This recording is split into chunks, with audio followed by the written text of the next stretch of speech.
Hello students, welcome back to our EVS class. Let us move on to our new chapter, Plants Around Us. Parts of a plant. Look at any plant in the garden or in a pot. The part above the soil that you can see is called the shoot. The part that is inside the soil, which you cannot see, is called the root. The shoot system has a stem, branches, leaves, buds, flowers, and fruits. So children, in this module, let us learn more about root system. The root. The root grows under the ground. It absorbs water and minerals from the soil. Let us do an activity.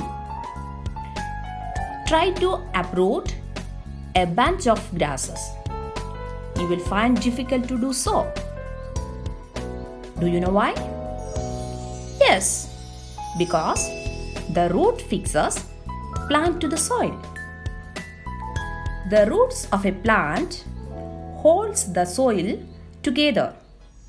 This stops the soil from being washed away during heavy rains.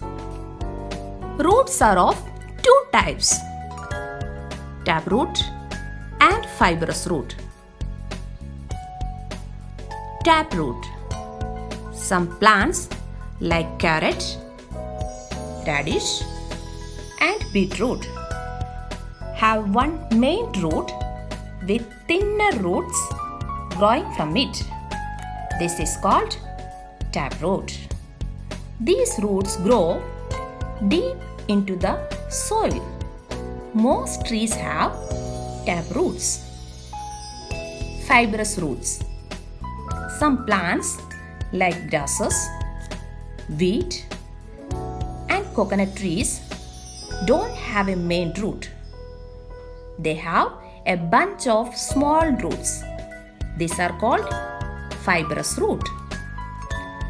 Let's do an activity. Take a small rose plant and a grass plant. Wash the soil from the roots and observe.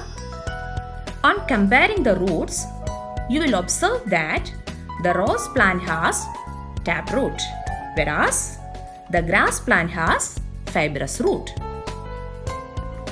So children, now can you tell me the functions of root?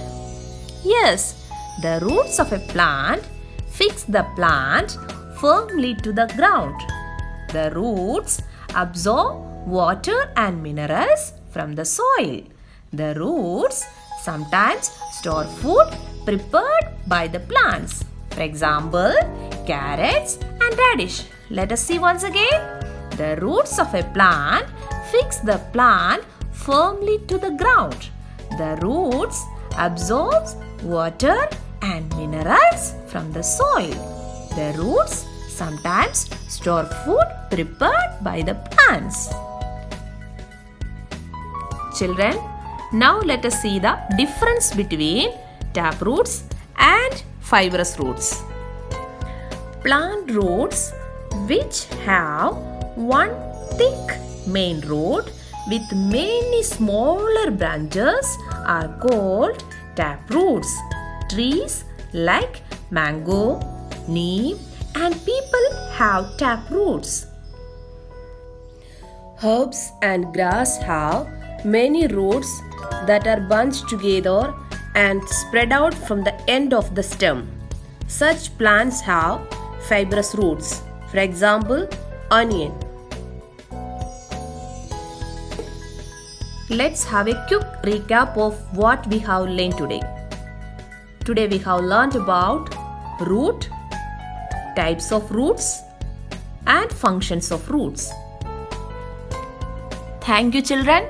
Thank you and have a nice day.